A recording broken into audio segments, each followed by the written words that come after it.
Welcome sa Durs TV. Kung interesado ka sa ganitong news, huwag kalimutang isubscribe ang ating YouTube channel. Maraming salamat! Welcome po ulit sa ating panibagong update tungkol sa King Pao. Ihahatid ko po sa inyo ang pinakabago at pinaka-latest na mga kaganapan tungkol sa kanila.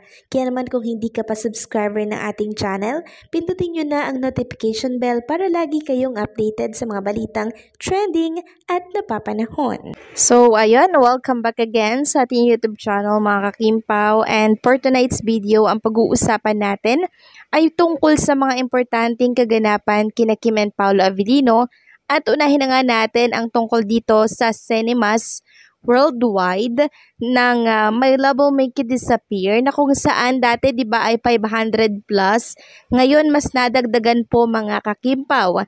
So total of 620 cinemas worldwide ang pinagpapalabasan ngayon ng My Love Will Make You Disappear. Grabe, 'di ba? Dahil alam po nila na sobrang lakas nga at gustong mapanood ng marami, nagdagdag po ng sinihan. So nakakatuwa. As of April 2 yan ha, ngayong araw lang mga kakimpaw. Isang patunay lamang ito mga kakimpaw na talaga namang marami po ang nagkaka-interes at marami po ang nagagandahan sa naturang pelikula. Ang dami pong mga good feedback ng mga taong nakapanood na po ng My Love Will Make You Disappear. At katunayan yan mga kakimpaw, si Paolo Avellino po ay napakaraming gustong i-post or i-retweet na mga views ng My Love Will Make You Disappear. Sabi nga po ni Paolo Avellino, napakarami kong gustong i-post at retweet na mga reviews at saloobin ninyo sa pelikula. Kaya lang, may mga nakadikit na spoilers at picture ng mga eksena na hindi pa lumalabas. So, yun lang. Masyado kasing na-excite itong ilan sa mga Kim Pao fans. Kaya siguro nag-share sila ng ilang mga picture na hindi pa talaga pwedeng ilabas. Kaya hindi po nire-retweet ni Paolo Avellino kasi nga may spoiler. Marami pang hindi nakakapanood, kaya naman i-ano natin yan, i-preserve natin muna yan para po sa ibang hindi pa nakakapanood. Kasi ika nga nila, wala nang thrill, 'di ba? Wala nang thrill pag nalaman na nila na ganito yung mangyayari.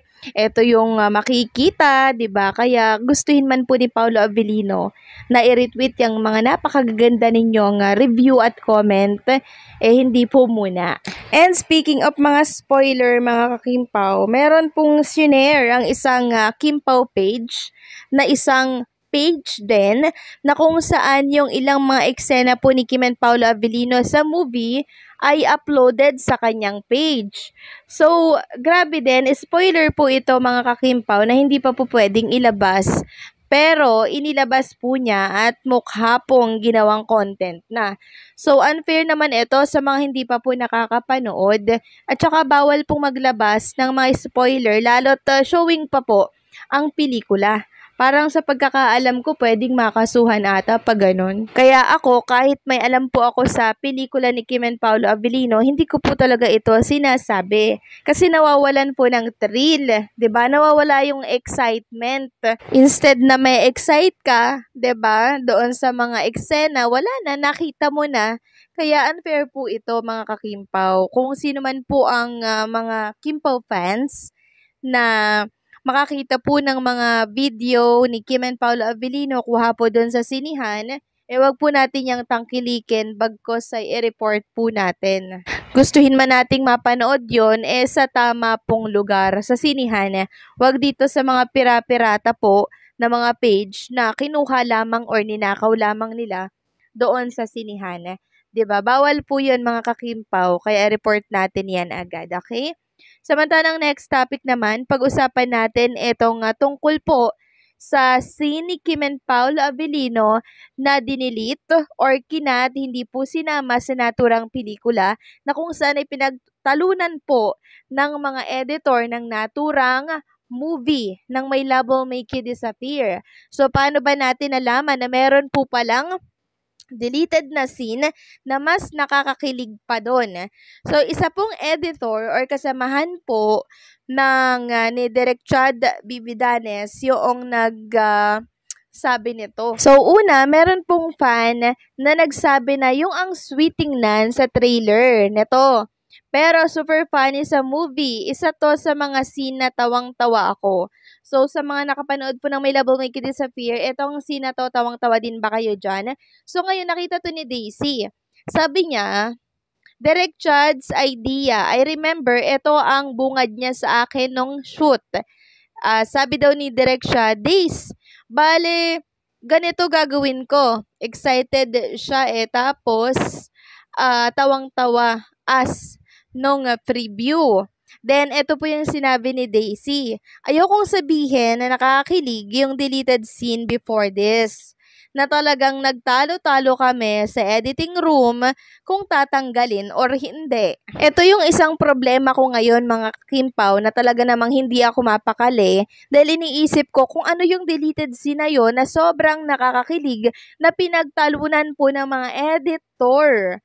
'Di ba? Sayang naman, ilabas niyo naman yung mga nakat ninyo na eksena ni Kim and Paolo Abilino dahil deserve naming makita 'yan. Pakiusap lang. Kaya sabi nga po ng ilang mga nakabasa ng tweet nitong si Daisy, parang awa nyo na, ilabas nyo na to. Sabi pa ng isa, ay bakit naman? Ilabas nyo na yan. Open DM ko, akin lang po, hindi ko share sa iba. Char na char. Sabi ng isa pa dito, dapat dito nilalabas na ng may panampal sa mga bashers. So, ano kaya yung deleted scene na yun? Grabe din. At bakit kaya dinelete? 'Diba? Bawal kaya to sa MTRCB? Sumobra kaya sa pamantayan ng MTRCB kaya dinelete? Grabe, sana ilabas nila yan kahit sa page lang, 'di ba? Nako mga kakimpaw, hindi po ako makakatulog dahil dito sa tinit or pinost ni Daisy na deleted scene ni Kim and Paolo Abilino. But hopefully sana ilabas din po nila yan kasi talagang hindi po ako makakatulog ng ilang araw nito pag di ko napanood yan. Hopefully lang mailabas po nila kasi ang isipan ko talaga mga kakimpaw, kung ano-ano lang yung naiisip. Parang ginawa ni Kim and Paolo Abilino kaya, no? Bakit kaya kinat? At ano yung sobrang nakakakilig sa eksenang yun? At bakit dinilit? Bakit pinalitan ng ibang eksena? Diba? Grabe din. So, sana maawa kayo sa amin kung ano yan. Since nasabi na din na Daisy na meron kayong dinilit, baka pwedeng ilabas nyo na yan sa mga susunod na araw.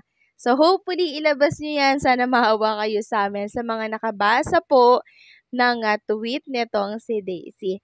Kasi gusto ko rin pong i-share ito sa mga tagapakinig natin sa gabing ito na may deleted scene pala. Nako. So, paano mga kakimpaw? Hanggang dito na lamang po ang update natin. At maraming salamat po sa patuloy na pagsuporta at mag-usap-usap ulit tayo mamaya.